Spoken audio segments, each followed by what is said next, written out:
Thailand has always been Asia's golden gateway, the one destination that seemed immune to time, crisis, or change. But in 2025, the cracks are finally showing, and they run deeper than anyone expected. For decades, Thailand's tourism economy felt unstoppable.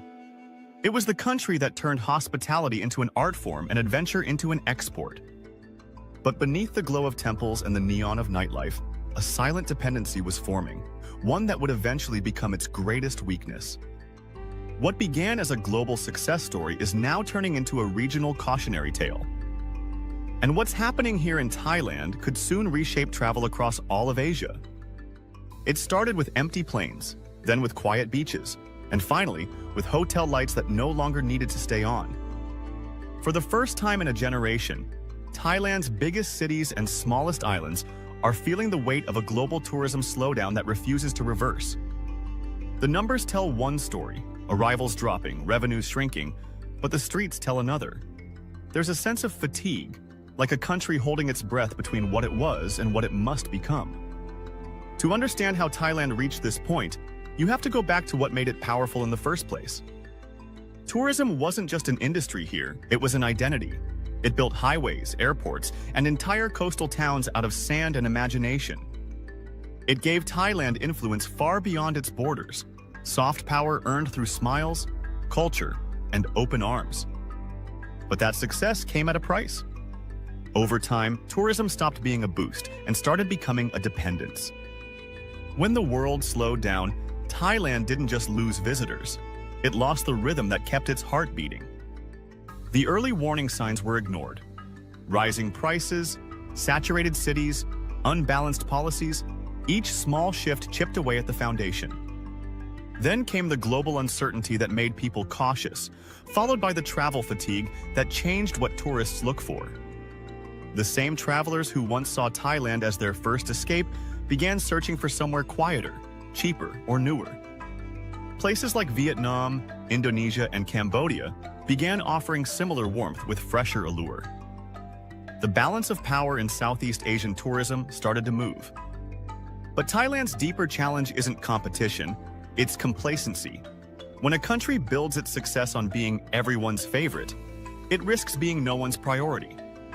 Bangkok, Phuket, and Pattaya still shine, but their gloss now hides the anxiety of an industry waiting for a miracle.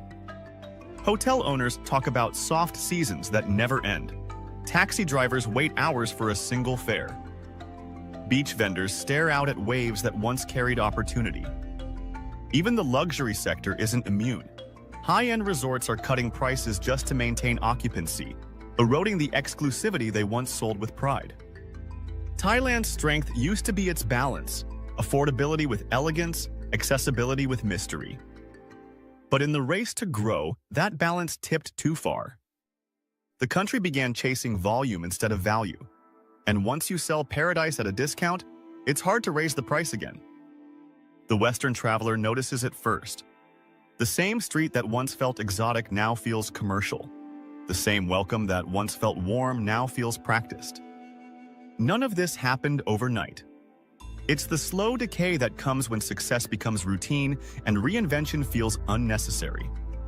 For years, Thailand was the teacher of tourism, the model every developing nation copied. Now, it risks becoming the warning label. Even with government campaigns and travel incentives, the energy that once defined Thailand's hospitality feels thinner. You can still find beauty here, in the islands, the food, the smiles, but the country's confidence has changed. In 2025, the question isn't, when will tourists return? It's, will they return for the same reasons at all?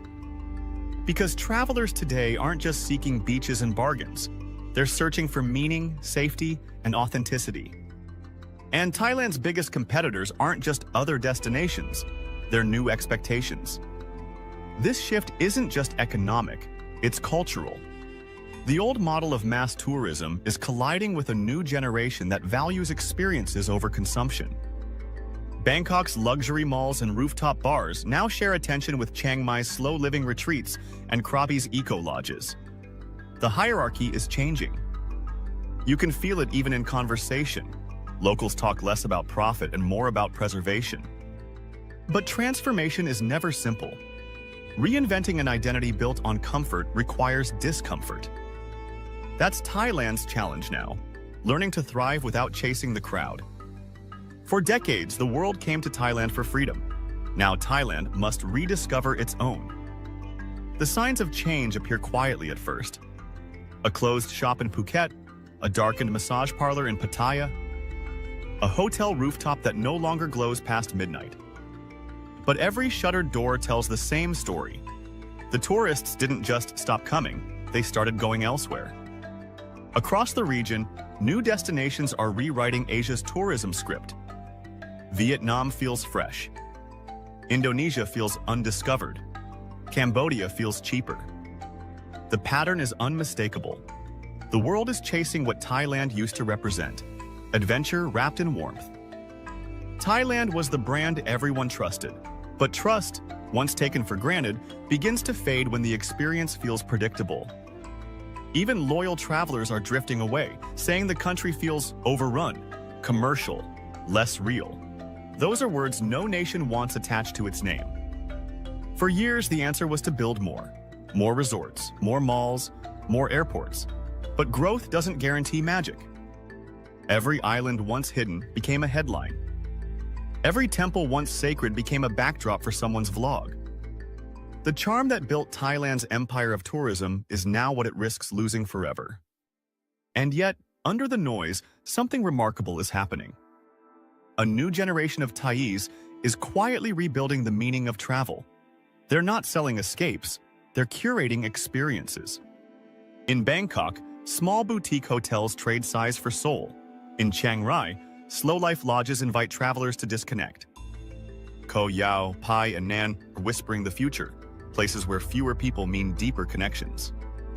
They're redefining what it means to visit Thailand, less about luxury, more about belonging. Because true luxury isn't excess anymore. It's authenticity, it's space, it's silence. The travelers of tomorrow don't just want to see Thailand, they want to feel it again. And that's the opportunity hidden inside the collapse. When an industry breaks, it forces reinvention. Thailand's tourism doesn't need to grow wider, it needs to grow wiser. If it succeeds, it could lead Asia again, not by being the cheapest, but by being the most meaningful. But failure would echo far beyond its borders. Across Southeast Asia, millions watch what happens next. Because Thailand isn't just a country, it's a symbol. If the symbol falls, it shakes confidence from Bali to Hanoi. Investors, airlines, and governments measure their risks by its outcome. That's why this moment matters more than headlines suggest. The region's future depends on how Thailand adapts. A new kind of traveler is emerging, global, conscious, and loyal to experience over price. They're not chasing destinations anymore, they're chasing emotions. Thailand must learn to give them that again, not through spectacle, but through sincerity. Because what made this country special wasn't just beauty, it was balance. The balance between chaos and calm, between luxury and life, between welcome and wonder. When you walked its streets, you didn't just visit, you felt seen. That feeling built an empire of return visitors that money alone can't buy. To bring them back, Thailand must rediscover that human heartbeat. It has to stop selling escape and start selling understanding. The same energy that made it Asia's playground can make it Asia's teacher, if it dares to evolve. Change isn't failure, it's evolution under pressure. Just as coral reefs regrow after storms, so too can tourism rebuild from silence. The fall of 2025 may one day be remembered not as a collapse, but as a cleansing. The world doesn't need another postcard, it needs perspective. And Thailand, for all its bruises, still holds the perspective Asia can learn from. It's the reminder that beauty must be earned, not consumed, that culture must be lived, not sold. The beaches will fill again, the plains will return, but the question is, what version of Thailand will they find when they do? Because if the country listens, adapts, and simplifies, it can lead again, not through numbers, but through nuance. It can become the example of sustainable recovery that turns a fall into a foundation. For travelers, that means a deeper reward.